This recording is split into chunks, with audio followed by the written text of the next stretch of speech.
I watched my mother sign the scholarship refund check, my scholarship check, with my name forged in her perfect cursive, her manicured nails tapping the desk as she smiled at my stepsister Jessica. "This will cover your sorority dues and that trip to Cabo, honey," she cooed. "God knows you deserve it after all your hard work." Jessica, who had a 2.3 GPA and hadn't opened a textbook in months, squealed and threw her arms around Mom's neck. Neither of them noticed me standing in the doorway. Neither of them ever noticed me, but this time, I wasn't the same girl they'd steamrolled for 18 years. This time, I knew exactly what was coming.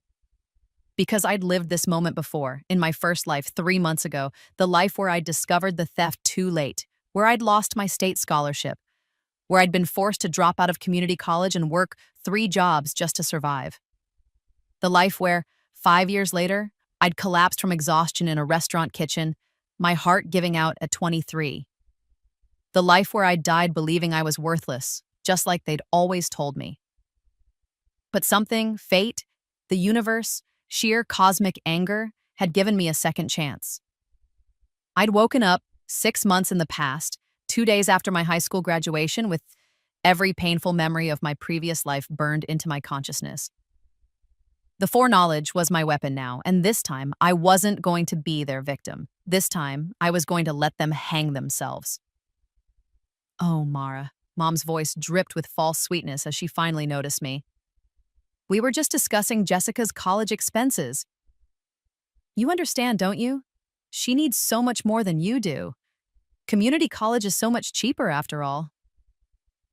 I smiled. A real smile. Not the broken, resigned grimace from my first life. "Of course, Mom. Whatever Jessica needs." The shock on their faces was almost worth everything I'd endured. Jessica's eyes narrowed suspiciously. "Really? You're not going to whine about it?" "Why would I?" I shrugged, turning away. It's just money." Behind me, I heard Mom whisper to Jessica, "Maybe she's finally growing up." If they'd been paying attention, if they'd ever really seen me, they might have noticed the fire in my eyes. They might have wondered why I was so calm, but they never looked close enough to see anything beyond what they wanted to see, and that was going to be their downfall. The story of how I became the family ghost started when I was 7 years old, the day my father married Patricia Whitmore.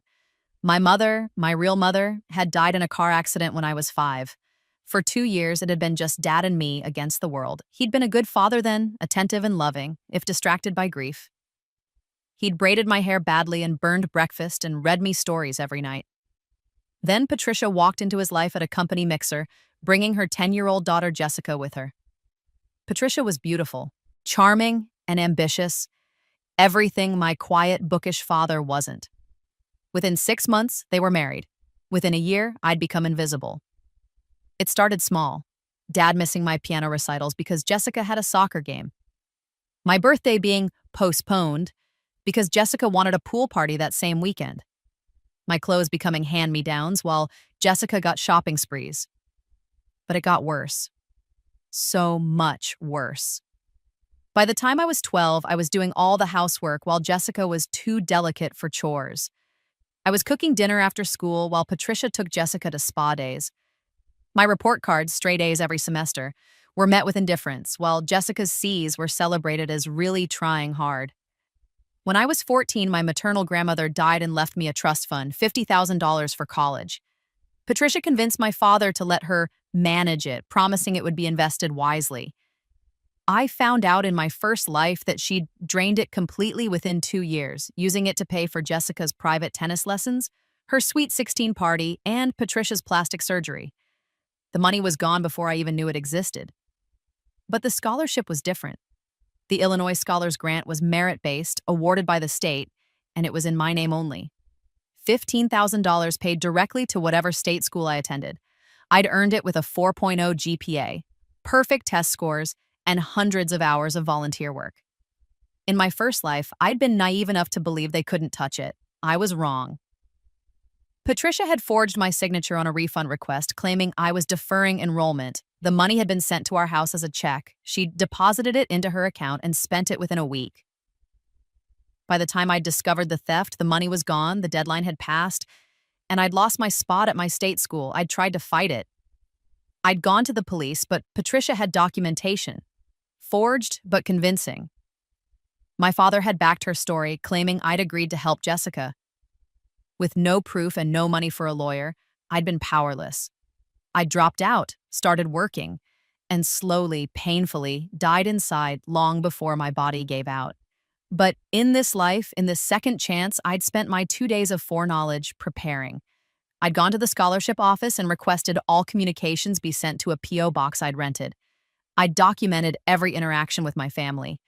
I'd set up a bank account they didn't know about. And I'd done something else, something that made my heart race with a mixture of terror and exhilaration every time I thought about it. I'd applied to Harvard.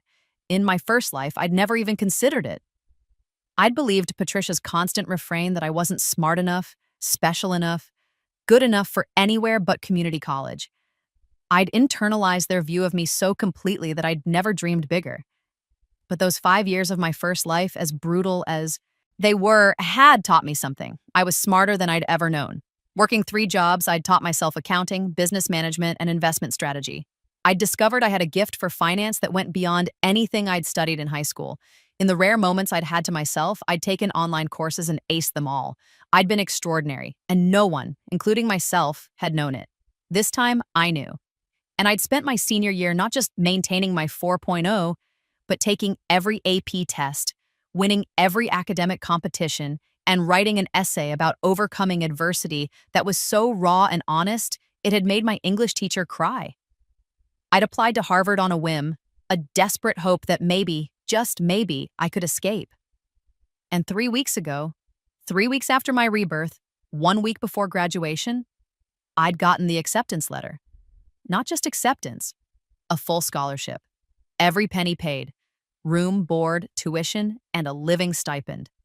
One of only 50 students nationwide to receive the Harvard Financial Aid Initiative's most prestigious grant. The letter was hidden in my P.O. box, along with all the documentation I'd need. I'd told no one. Not the school counselor, not my friends, and certainly not my family. Because I had a plan. A perfect, terrible, beautiful plan. I was going to let them steal the state scholarship. Let them think they'd won, that they'd successfully stolen my future again. Let them spend every penny while I smiled and pretended to accept my fate at community college. And then, 1 week before school started, I was going to reveal the truth. I was going to Harvard. I'd been going to Harvard all along, and they couldn't touch me. The month after graduation was a masterclass in performance art. I played my role perfectly, the defeated, compliant daughter who'd finally accepted her place at the bottom of the family hierarchy. I got a summer job at a local diner and handed over most of my paychecks to Patricia for household expenses, money she immediately spent on Jessica's wardrobe. I enrolled in community college classes, attending orientation with a forced smile, while Patricia and Jessica laughed about how appropriate it was for someone like me. Meanwhile, Jessica prepared for her freshman year at State University with all the ceremony of a royal coronation. The house was full of shopping bags, dorm decor, and excited chatter. My scholarship money, $15,000 that should have been mine, funded her entire first semester and then some. Patricia bought Jessica a new laptop, a new phone, designer clothes, and enough dorm accessories to furnish a small apartment. She hired a professional photographer for Jessica's senior portraits, even though Jessica had already graduated, just to post them on social media with captions about her brilliant daughter heading to college. My father, when he was home from his sales trips, nodded along to all of it. The few times I tried to catch his eye, hoping for some flicker of the man who'd once loved me, he looked away. He knew what they were doing. He'd always known. He just didn't care enough to stop it. But I'd stopped caring what he thought. I'd stopped caring what any of them thought. I was counting down the days. During this time, I used every spare moment to prepare for Harvard. I'd been in contact with my admissions counselor through my secret email account, finalizing my housing assignment and class schedule. I'd researched professors, read ahead in textbooks I'd ordered online, and connected with other incoming freshmen through the Accepted Students Forum. I'd also done something else. I'd documented everything. Every forged signature, every stolen dollar, every moment of abuse and neglect. I'd kept journals, taken screenshots, and saved recordings. In my first life, I'd had no evidence. In this life, I was building an ironclad case. Not for the police. I'd learned that lesson. They didn't care about family financial abuse, especially when the abuser was as charming as Patricia. No, my evidence was for something much more permanent: social media. Patricia lived for appearances. Her Instagram was a carefully curated fantasy of the perfect blended family, filled with staged photos and humble brags about Jessica's achievements. She had 15,000 followers, most of them women from her social circle who engaged in competitive motherhood through their posts. Her reputation was everything to her, and I was going to destroy it. But not yet. Not until the perfect moment. 3 days before Jessica left for college, Patricia threw her a going-away party that cost more than my entire high school education.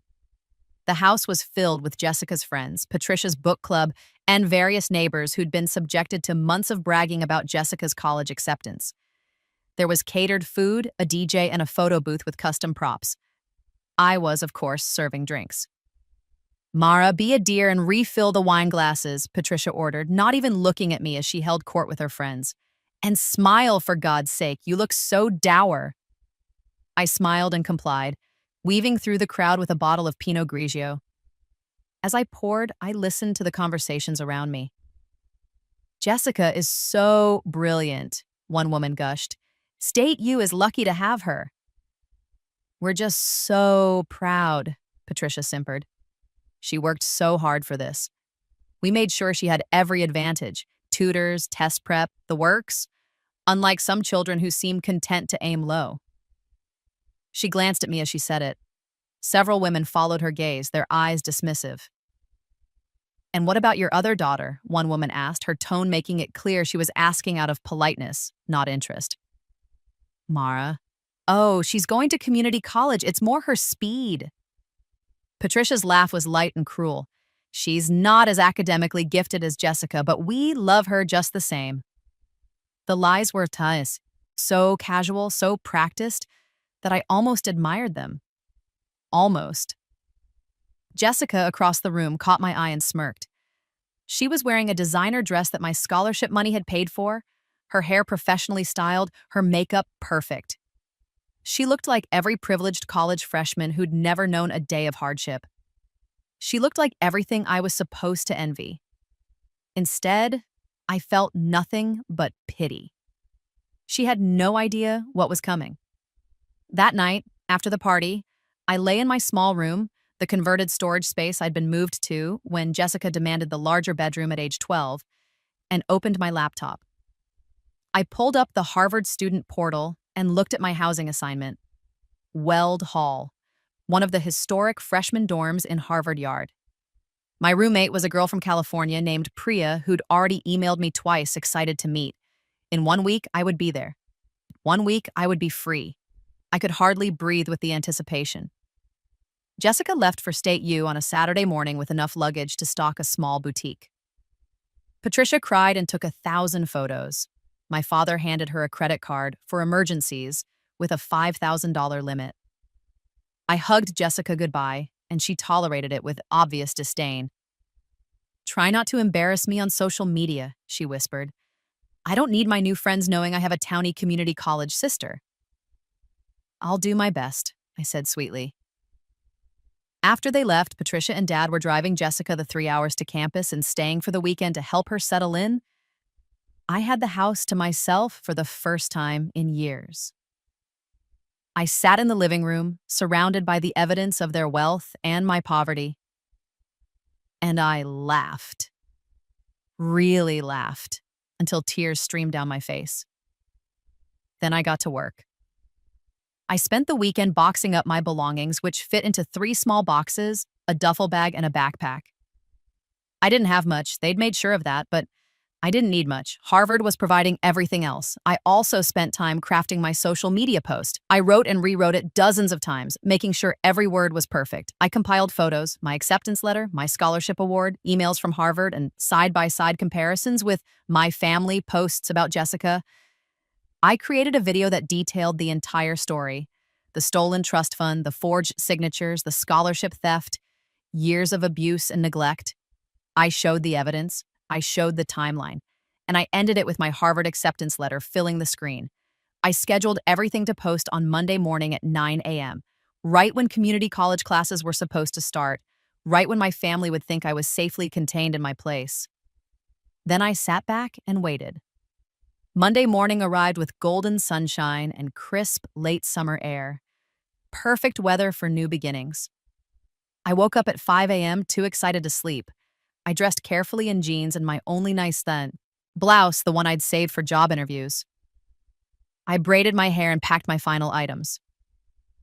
At 7 a.m., I called an Uber. The driver helped me load my boxes into his trunk and asked where I was headed. The airport, I said. I'm going to Boston. College? He asked. Harvard, I said, and hearing it out loud made it real in a way it hadn't been before. His face lit up. Congratulations, that's incredible. I smiled. Thank you, it really is. At the airport, I checked my boxes as luggage and made it through security with an hour to spare. I sat at my gate, laptop open, watching the clock. 8:45 a.m. 8:50 a.m. 8:55 a.m. At 8:58, I hovered my cursor over the Post Now button. My heart was racing, my hands shaking slightly. Everything I'd been planning, everything I'd been building toward came down to this moment. 9:00 a.m. I clicked, and then I watched the world explode. The post went live simultaneously across all platforms: Instagram, Facebook, TikTok, and Twitter. I'd tagged Patricia in all of them. I'd tagged Jessica. I'd tagged my father's business page. I'd even tagged Jessica's new sorority, State University, and several of Patricia's friends. The video was 17 minutes long and devastating. I started with my Harvard acceptance letter, showing it clearly to the camera. Hi, I'm Mara Chen, I said in the video, my voice steady and clear. And I'm one of 50 students nationwide to receive Harvard's most prestigious full scholarship. This covers all my tuition, room, board, and living expenses for 4 years. But according to my family, I'm going to community college. In fact, they're sure of it. They think I'm sitting in orientation right now, about to start my life as a townie student who couldn't aim higher.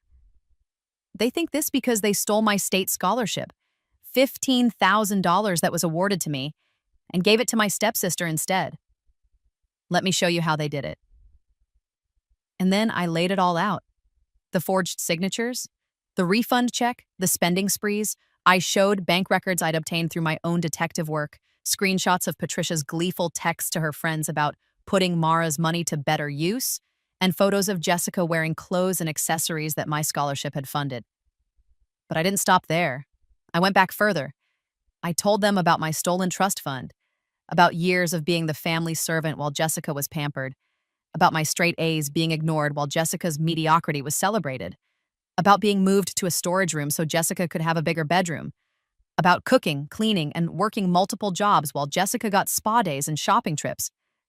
I showed my report cards, all A's. Then I showed Jessica's, mostly C's and D's. I showed my volunteer hours, my academic awards, my recommendation letters. And then I showed Patricia's Instagram, the carefully curated lie of the perfect family.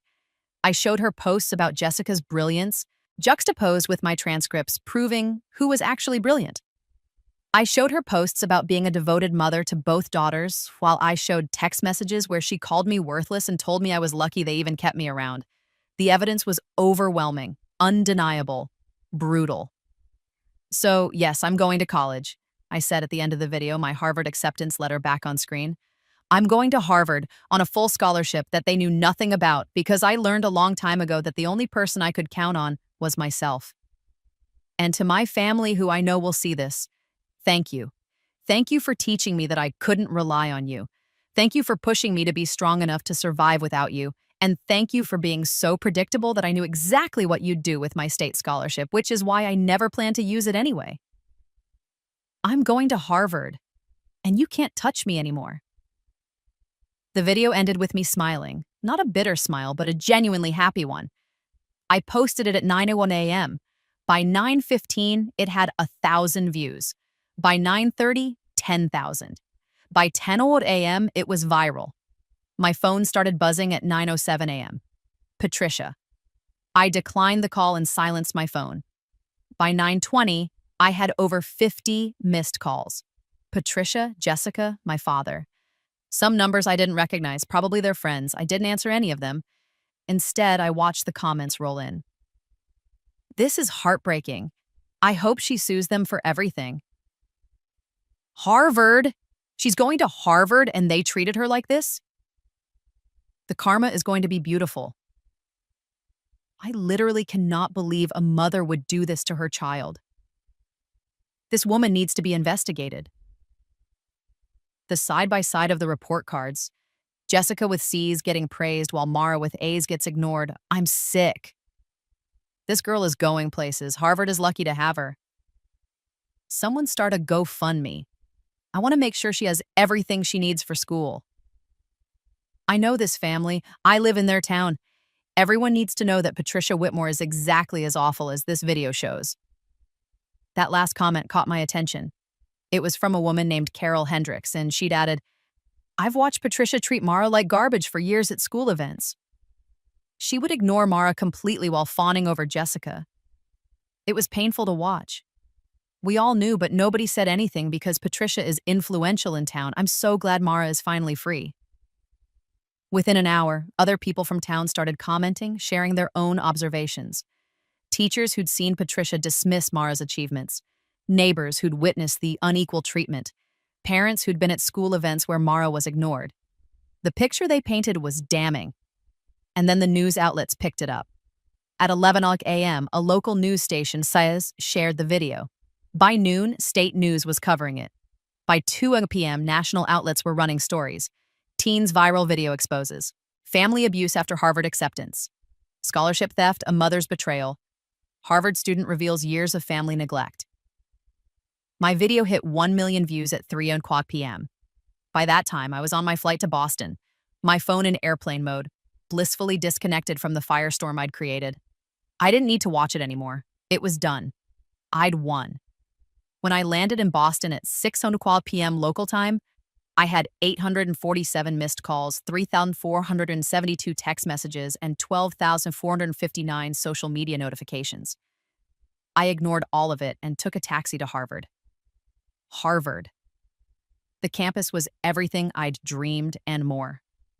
Historic brick buildings, tree-lined paths, students walking with purpose and joy. The air itself felt different here, charged with possibility and the weight of centuries of learning. My dorm was perfect. Small but mine, with a view of the yard. My roommate Priya was already there, and when she saw me, she gasped. Oh my God, you're Mara, the Mara, I saw your video. My heart sank. I'd hoped to escape it, to just be a normal freshman. But then Priya hugged me. You're so brave. What you did, standing up to them like that. I can't even imagine. Everyone in the group chat has been talking about it. You're a legend. I just wanted to tell the truth, I said quietly. Well, you did. And now everyone knows exactly who you are. Brilliant, strong, and on your way to amazing things. She squeezed my hand. Welcome to Harvard, Rumi. We're going to have an incredible 4 years. As she helped me unpack my meager belongings, I finally let myself check some of the messages. Patricia had left dozens of voicemails. The first few were angry. How dare you embarrass this family? Take that video down right now. You ungrateful little bitch. Then they became pleading. Mara, please, we can talk about this. You're ruining our lives over a misunderstanding. Think about what this is doing to Jessica. Then desperate. People are threatening us. Your father might lose clients. Please, you have to fix this. Finally, around 4 p.m., they stopped. The last voicemail was from my father. His voice was flat, defeated. Mara, the police came by. They want to talk to your mother about the trust fund and the scholarship. Our lawyer says it looks bad. Some of Patricia's friends have stopped speaking to her. My firm got hundreds of calls today from people who saw the video. They've asked me to take a leave of absence. A long pause. I don't know how to fix this. I don't know if we can fix this. Another pause. I'm sorry. I should have said that years ago, but I'm saying it now. I'm sorry. The voicemail ended. I deleted it. His apology was too little, too late. He'd had years to protect me and chose not to. His regret now, when his reputation and business were at stake, meant nothing. But other messages were better. My English teacher from high school, I always knew you were destined for greatness. Congratulations, and I'm so sorry we didn't do more to help you. The school counselor, I've been in contact with Harvard to provide any additional documentation they might need about your achievements. I'm also speaking with the state board about what happened with your scholarship. You deserve justice. And then, surprisingly, dozens of messages from strangers offering help. People wanting to send me care packages, gift cards, money. People offering mentorship, career advice, connections. One message stood out. It was from a woman named Elizabeth Chen, my grandmother's sister, my great-aunt. We'd lost touch when I was young after my grandmother died. Mara, I saw what happened. I always suspected Patricia was misusing your trust fund, but I had no proof. I'm so sorry I didn't fight harder for you. Your grandmother would be so proud of you. Harvard! She always knew you were special. Please call me. I want to help. And I have information about your trust fund that you should know. I called her. Aunt Elizabeth answered on the first ring. Her voice was warm and cultured, and hearing it brought back dim memories of childhood visits before Patricia had cut off my mother's entire family. Mara, sweetheart, I'm so glad you called. You said you had information about the trust fund? I do. Your grandmother's will was very specific. That money was to be used only for your education, with quarterly reports required. Patricia never filed a single report. I've been trying to get an audit for years, but I didn't have standing to force it. Now, with your video and the police investigation, I do. I've already contacted my lawyer. My breath caught. How much did she steal? $50,000 from the trust, plus interest over the years. With penalties and damages, Patricia could owe you close to $90,000. $90,000, enough to cover anything Harvard didn't, to set me up for life after graduation, to ensure I never had to rely on anyone again. I can't guarantee we'll get it all back, Aunt Elizabeth continued, but we're going to try. And Mara, I want to be in your life again if you'll have me. I should have fought for you when your mother died. I didn't, and I've regretted it every day since. I'd like that, I said softly. We talked for an hour. She told me about my mother, stories I'd never heard, memories of a woman who'd been kind, brilliant, and passionate about education. My mother had been a teacher, Aunt Elizabeth said. She would have been so proud of how I'd advocated for myself. When we hung up, I felt lighter than I had in years, maybe in both my lives. The rest of the week was a blur of orientation activities, meeting new people, and starting classes. My story followed me. Everyone at Harvard had seen the video, but the attention was overwhelmingly positive. People admired what I'd done. They treated me like I was strong, not broken. It was intoxicating, being seen for who I really was. I threw myself into my classes with an intensity that surprised even me. I'd thought I was a good student before, but at Harvard, surrounded by the brightest minds in the country, I discovered I was better than good. I was exceptional. My professors noticed. Within 2 weeks, I'd been invited to join a research project in the economics department. Within a month, I'd been recommended for an exclusive internship program. I was thriving. Meanwhile, back home, my family was imploding.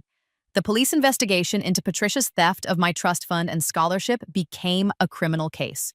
She was charged with fraud, forgery, and financial abuse of a minor. My father, as an accessory who'd known about the theft and done nothing, faced charges too. Jessica had to withdraw from State U when the scholarship money ran out and she couldn't pay her tuition. Patricia's credit cards were maxed out, and with my father's income in jeopardy, there was no money to support her college dreams. Patricia's social circle abandoned her. Her Instagram, once a monument to her perfect life, became a graveyard of deleted comments and angry messages before she finally deleted the account entirely. The book club kicked her out. The country club revoked her membership. The PTA asked her to resign. She became a pariah, exactly as she'd once made me feel. I would be lying if I said I didn't enjoy it. But the real satisfaction came from something else entirely. 6 weeks into my freshman year, I got an email from the Harvard Financial Aid Office. They'd reviewed my case, the abuse, the theft, the circumstances of my childhood, and decided to increase my scholarship package. In addition to full tuition and room and board, they were providing me with a $15,000 annual stipend for personal expenses and academic enrichment. $15,000. The exact amount Patricia had stolen. The universe, it seemed, had a sense of poetic justice. I used part of the money to buy myself a new laptop, new clothes, and all the textbooks I needed without worrying about cost. The rest I saved, building a security fund so I would never be vulnerable again. And then, in November, Aunt Elizabeth called with news. We won the civil suit. Patricia has been ordered to repay the full trust fund plus damages, $93,000. Your father liquidated some assets to cover his share of their liability.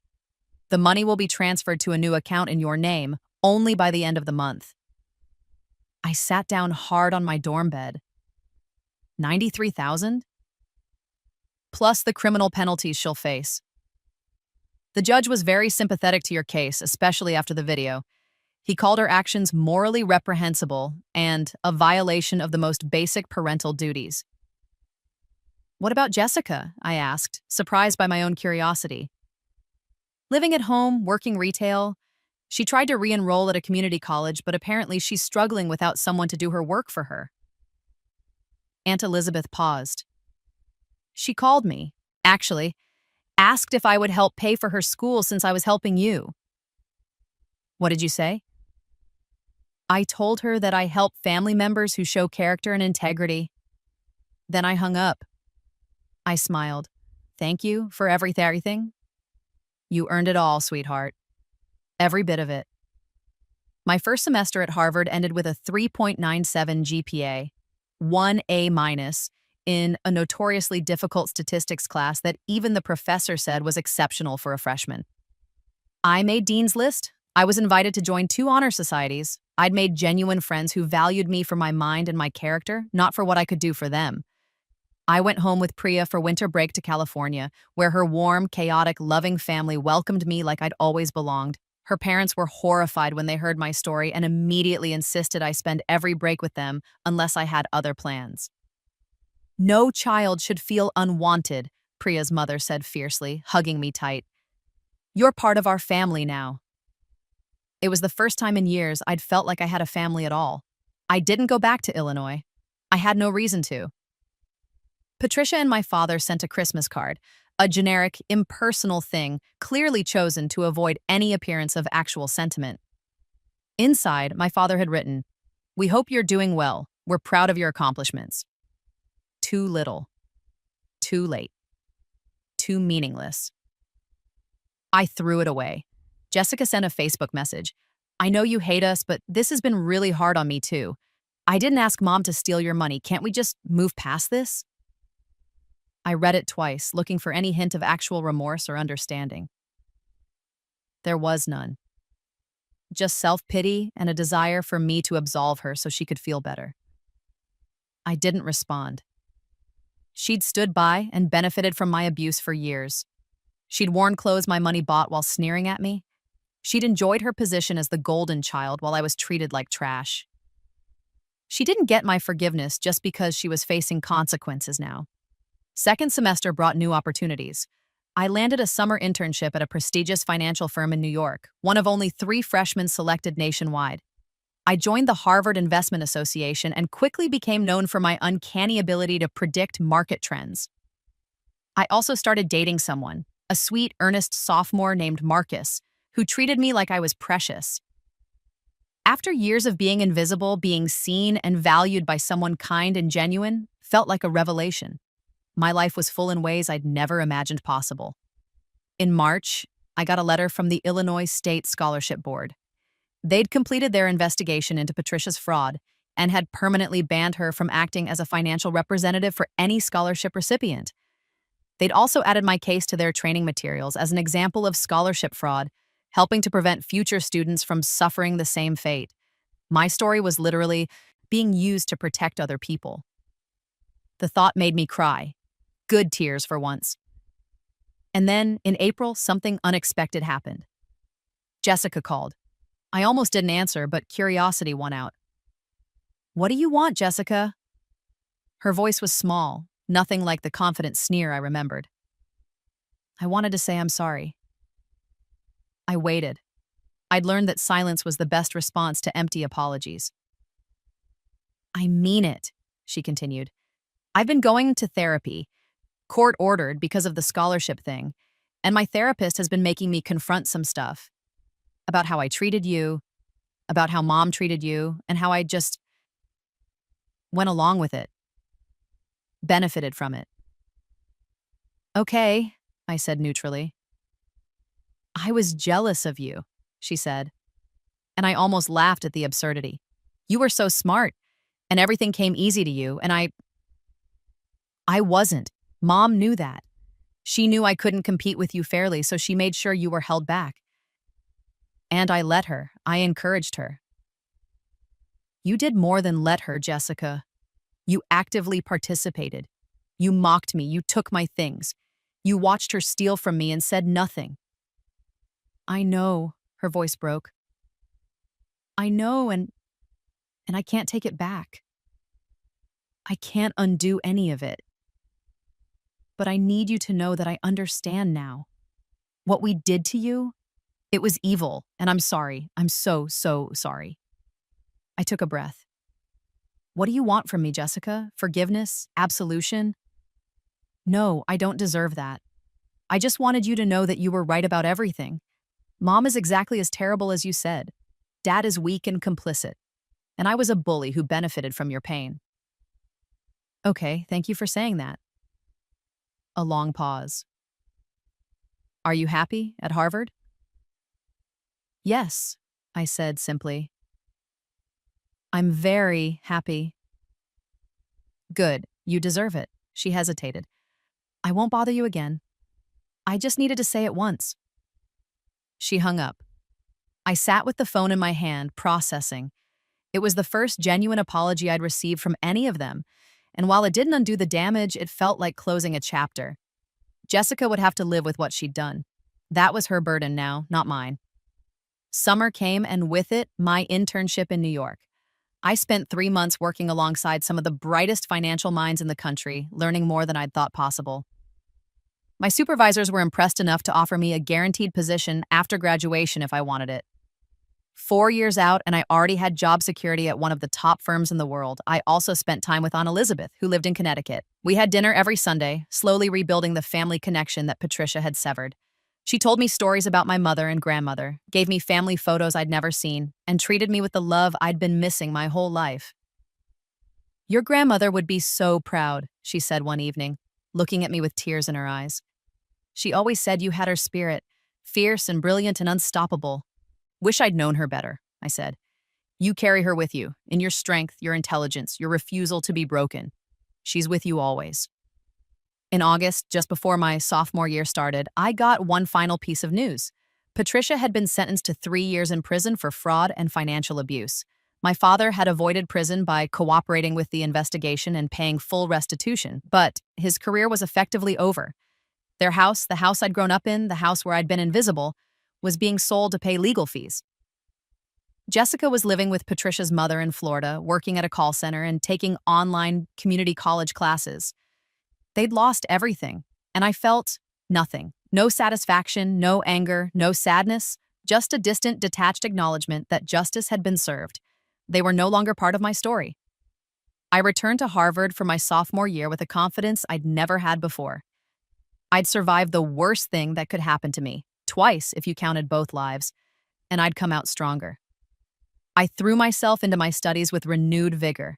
I joined more clubs, took on leadership positions, started mentoring incoming freshmen who came from difficult backgrounds. I used my story not as a shield but as a bridge, helping others who'd faced similar struggles. My video, which had started as an act of revenge and self-protection, became something more, a rallying cry for other students facing family financial abuse. I did interviews with news outlets about scholarship fraud and family exploitation. I worked with advocacy groups to strengthen protections for students whose families tried to steal their educational funds. I turned my pain into purpose, and I thrived. By the end of sophomore year, I had a 3.96 cumulative GPA, multiple job offers for future internships, and a network of mentors and friends who believed in me. I'd won awards for my academic work and my advocacy. I'd been profiled in the Harvard Crimson as an example of resilience and excellence. I was exactly who I'd always had the potential to be, finally free to reach for it. Marcus and I were still together, planning a summer trip to Europe that I could actually afford thanks to my internship savings and the trust fund recovery. Priya and I were living together again, this time in a cozy on-campus apartment. Life was good. Better than good. It was everything I dreamed of in my first life while dying in that restaurant kitchen, exhausted and alone. On the 5-year anniversary of my first life's death, a date only I knew, a private memorial for the girl I'd been, I went to the Harvard Memorial Church and sat in the quiet peace. I thought about that other Mara, the one who'd died believing she was worthless, the one who'd never known her own strength, the one who'd let them break her spirit before her body gave out. I mourned her, not with sadness but with gratitude, because that Mara's suffering had taught this Mara how to survive. Her death had given me the gift of foreknowledge, of second chances, of unshakable determination. She'd saved me by showing me what would happen if I didn't save myself. "Thank you," I whispered to the empty church, to the universe, to whatever cosmic force had given me another chance. "Thank you for letting me live." And then I left the church and walked back into the sunshine, into my beautiful, hard-won life, into my future that stretched ahead bright and limitless. By junior year, I was taking graduate-level economics courses and working as a research assistant for a professor who was considered one of the foremost experts in behavioral economics. My undergraduate thesis was already being discussed as potentially publishable, a rare honor for someone who hadn't even graduated yet. I spent the summer before senior year interning at the Federal Reserve, working on policy analysis that would affect millions of people. I was finally using my gifts to make a real difference in the world. Senior year arrived like a victory lap. I applied to graduate programs, Harvard, MIT, Stanford, and was accepted to all of them with full funding. I won the Harvard Economics Department's most prestigious undergraduate award.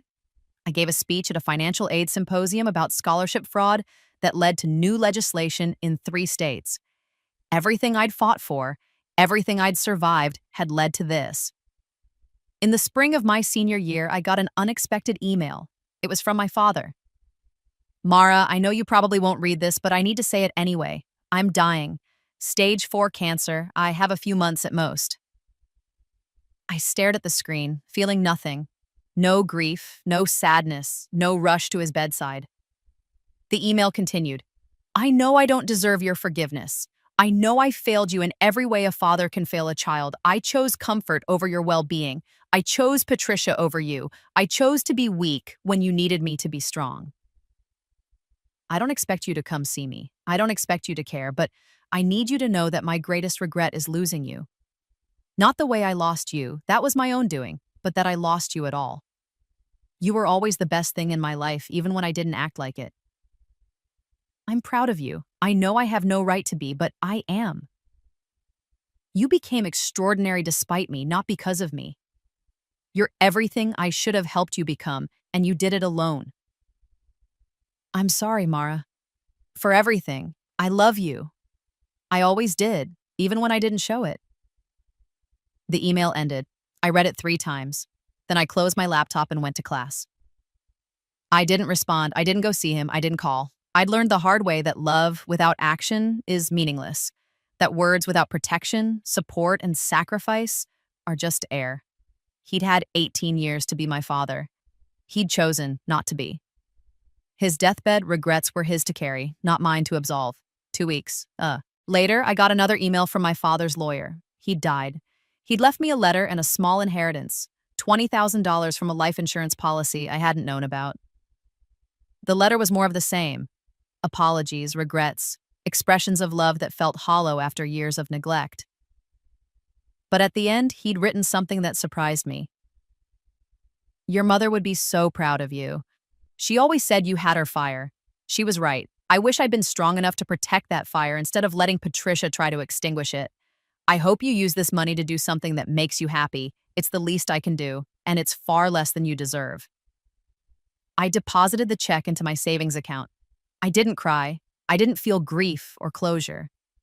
I just felt tired. Tired of carrying the weight of their failures, tired of being defined by what they'd done to me. So I decided to let it go. Not forgiveness exactly, but release. They'd taken enough of my life. I wasn't giving them anymore. I graduated from Harvard in May, summa cum laude, with dual degrees in economics and applied mathematics. I gave a speech at the senior celebration about resilience and self-advocacy, about the importance of believing in yourself when no one else will. The crowd gave me a standing ovation. Aunt Elizabeth was there, crying happy tears. Priya was there with her whole family cheering loudly. Marcus was there, having flown in from his new job in San Francisco. I looked out at the crowd of people who loved me, who believed in me, who'd supported me, and I felt overwhelmed with gratitude. This moment, this life, this future was what I'd been fighting for. After graduation, I took a gap year before starting my PhD at MIT. I used the time to write a book about my experience, about family financial abuse and how to protect yourself, about surviving narcissistic family dynamics and building your own success. It was published by a major press and became a bestseller. I used the advance to start a nonprofit that provided legal support and resources to students facing scholarship fraud and family financial exploitation.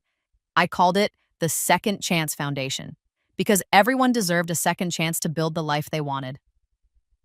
5 years after my rebirth, 10 years after my first life's death, I stood in my corner office in New York City looking out over the skyline. I was Dr. Mara Chen now, with a PhD in economics from MIT and a tenure-track position at Columbia. I'd published papers that changed how we thought about financial abuse and family wealth dynamics. I'd testified before Congress about scholarship fraud. I'd helped hundreds of students through my nonprofit. I was engaged to Marcus, planning a wedding that would be filled with people I loved and who loved me back. I had everything I'd ever wanted, and none of it had been given to me. I'd earned every single piece of it. On my desk was a framed photo, not of my wedding planning, not of my graduation, but of my Harvard acceptance letter. The letter that had saved my life, the letter that had been the first step toward freedom. I looked at it every day to remind myself of how far I'd come. My phone buzzed. A text from Aunt Elizabeth. "Lunch next week? I want to hear about the new research project." I smiled and replied yes. Then another text, this one from a number I didn't recognize. "Hi, this is Sarah. I saw your TED Talk about financial abuse and it gave me the courage to leave my family and go to college. I just got accepted to my dream school. Thank you for telling your story. You saved my life." I read it twice, feeling tears prick my eyes.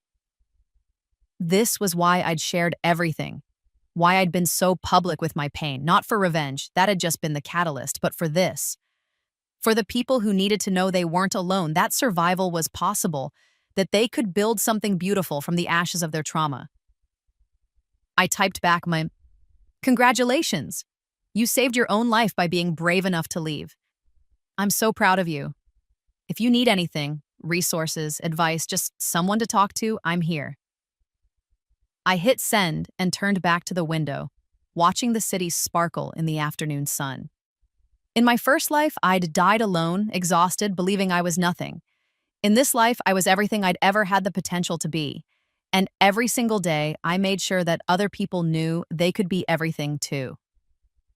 10 more years passed in a blur of achievement and joy. I became a full professor at Columbia, one of the youngest in the department's history. My research on economic inequality and family wealth transfer was cited in policy decisions at the federal level. My nonprofit grew to serve thousands of students every year, with chapters at universities across the country.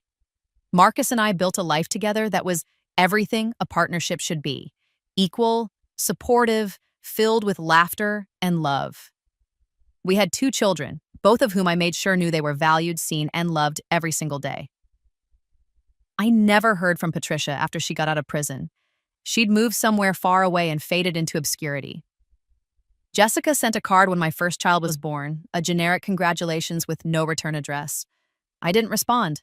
They were ghosts of my past, powerless and irrelevant. Aunt Elizabeth remained a constant presence in my life until she passed away peacefully at 92, surrounded by family, including me and my children, who she'd doted on shamelessly. I named my daughter Elizabeth, after her and after my mother. My son, I named James, after my maternal grandfather, reclaiming the family line that Patricia had tried to sever. My children would grow up knowing they came from strength, resilience, and love. They would never question their worth. On the 20th anniversary of my rebirth, I did something I'd never done before. I drove back to Illinois. Not to the house where I'd grown up. That had been sold years ago. Not to see my family, I had no desire to, but to the cemetery where my mother was buried. I stood at her grave with flowers in hand, looking at the simple headstone. Catherine Chen, beloved mother and teacher. "Hi, Mom," I said softly. "I don't know if you can hear me, but I wanted to tell you, I made it. I survived. I built something beautiful from all the pain, and I'm happy, really, truly happy. I have children who I love with everything in me. I have a career that matters. I have people who value me. I have the life you would have wanted for me.